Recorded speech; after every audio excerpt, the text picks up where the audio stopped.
etika itu memang dalam setiap sekolah pasti ada, terutama dalam hal penanganan siswa yang indisipliner ya.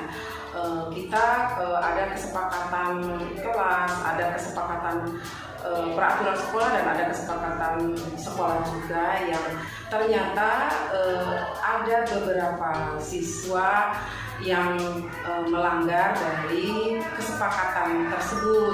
Maka dari pihak sekolah kita memberikan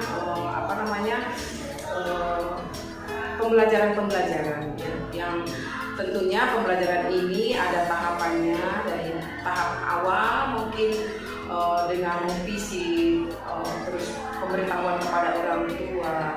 Ternyata di waktu berikutnya lagi ada kejadian lagi, siswa ini melakukan lagi, dan yang terakhir ada lagi siswa itu melakukan hal-hal yang fatal bagi kita. Ini merupakan dilema bagi kami, terutama siswa kami yang kelas 9 ini merupakan betul-betul dilema, karena sementara kita dalam rangka mencerdaskan kehidupan bangsa, anak-anak bangsa, tetapi di segi yang lainnya anak ini adalah udah jelas melanggar.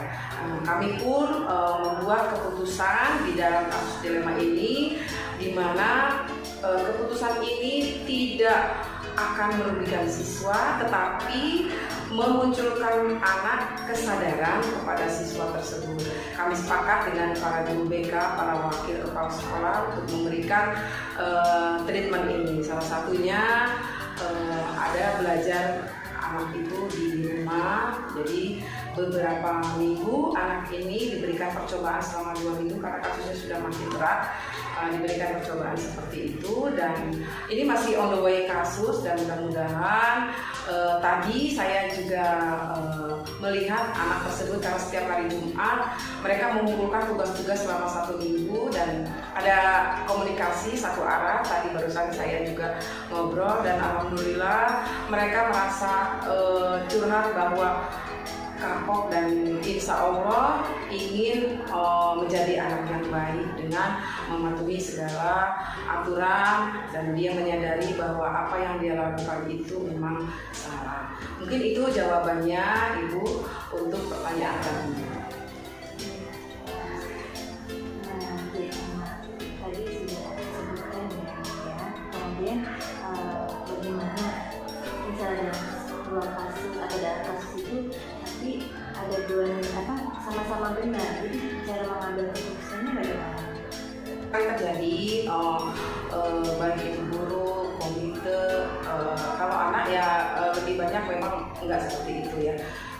Mungkin ada benarnya, tetapi di sisi lain misalnya tidak mentaati dalam hal strukturalisasi, mendahului keputusan dari kepala sekolah seperti itu. Yang memang dua hal tadi ya, kalau memang benar sih memang harusnya diokekan, tapi kenapa timbul masalah? Karena memang ada sisi benar, tapi ada di belakangnya juga ada sisi salahnya, sehingga harus diluruskan, ditengahi, diberikan solusi, dan kami selaku kepala sekolah selalu memberikan pemecahan masalah agar segala macam masalah itu kita dapatkan solusinya. Dan alhamdulillah selama ini baik komite, bapak ibu guru, ada beberapa permasalahan selalu kami bisa tangani dengan baik dan lancar. Diberikan solusi ya, ya. Dua-duanya.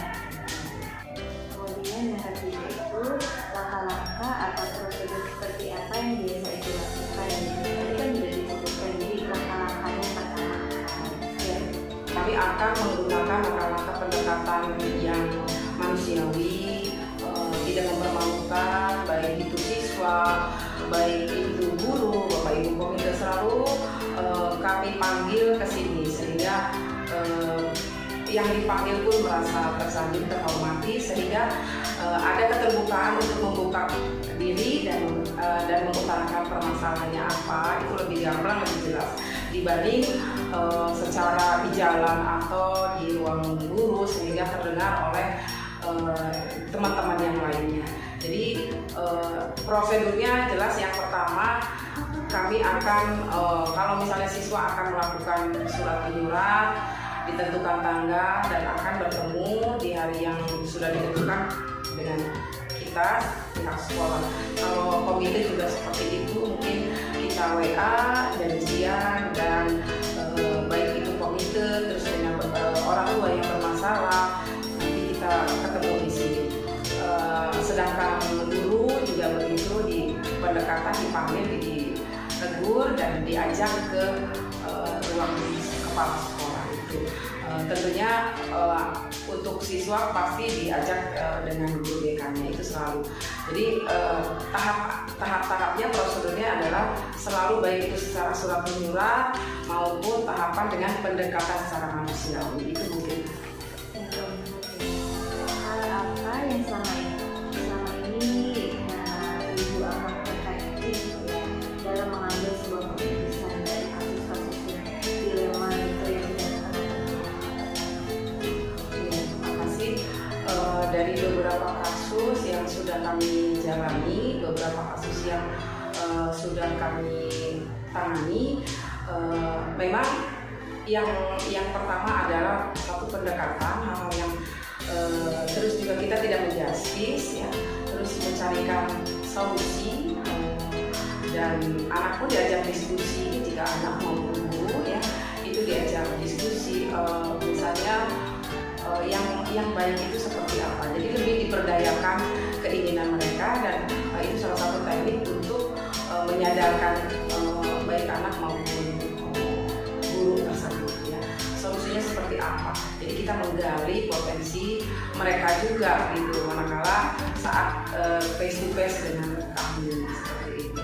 Jadi dilema-dilema itu insya Allah akan menjadi acuan bagi kita untuk sebuah keberhasilan dalam penanganan kasus. Insya Allah diminimalisir yang namanya dilema itu.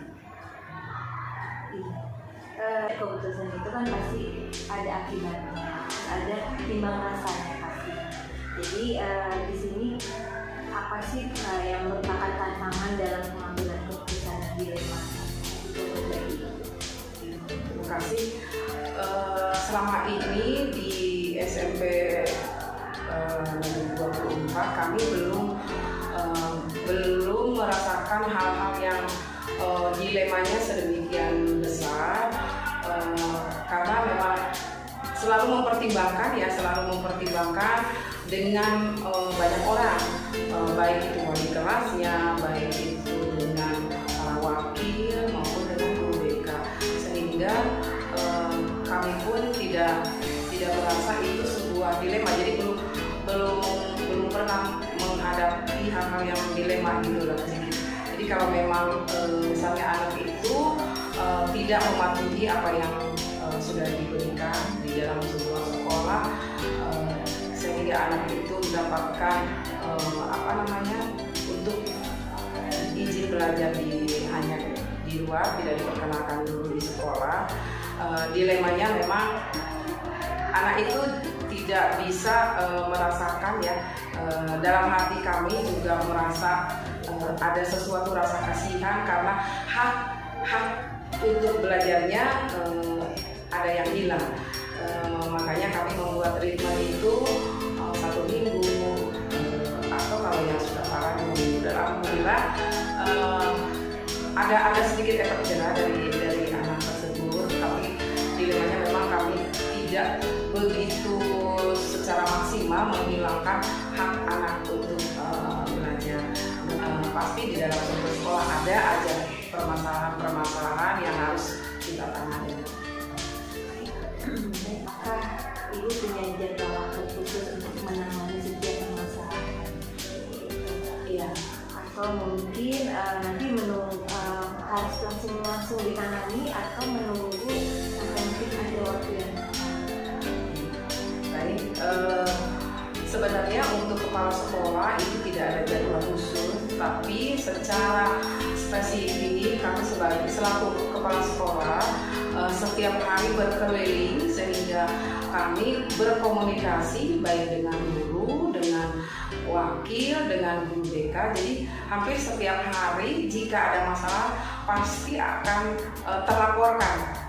Dalam obrolan itu pasti akan terlaporkan. Tetapi secara kedinasan saya melaksanakan pembinaan para guru, dan sebelumnya juga saya juga melaksanakan briefing kepada para Bapak Ibu wakil kepala sekolah dan selalu menanyakan apa permasalahan-permasalahannya serta apa program yang harus kita laksanakan ke depannya. Jadi dari kepala sekolah sendiri saya tidak punya program seminggu sekali atau apa, tetapi yang punya program itu adalah guru BK, di mana hasil dari temuan di guru BK itu pasti mereka akan melaporkan ke kami selaku kepala sekolah dan akan kami bicarakan secara bersama-sama. Seperti itu. Apakah ada seorang atau faktor apa yang selama ini bisa mempermudah Ibu Iip dalam membantu Ibu dalam mengambil sebuah keputusan? Kepala sekolah adalah sama sebagai manusia juga, di mana seorang manusia memiliki kelemahan baik itu dari faktor yang lainnya ya. Beberapa hal saya sangat dibantu oleh para wakil kepala sekolah dalam pengambilan keputusan. Terkadang untuk melakukan sebuah kebijakan, apakah yang sudah saya inginkan itu sudah kira-kira benar atau tidak. Di tahap awal kami berkomunikasi dengan para wakil dalam membuat sebuah keputusan. Apakah keputusan ini dampaknya baik atau tidak, kalaupun baik apa, kalaupun tidak apa, dan mari kita sama-sama carikan solusinya. Biasanya seperti itu. Jadi orang-orang terdekat adalah para wakil yang menjembatani baik itu ke kami, ke kepala sekolah maupun ke Bapak Ibu. Dan saya jadi setiap pengambilan keputusan yang sudah dilakukan. Terima kasih. Dalam mengambil keputusan tentunya pelajaran yang harus kita dapat adalah satu, seorang kepala sekolah harus cerdas, cermat, manusiawi, tidak emosional, dan lebih mengutamakan kepentingan hati orang yang ada yang akan kita berikan keputusan, menghilangkan egoisme kita demi keputusan itu bisa diterima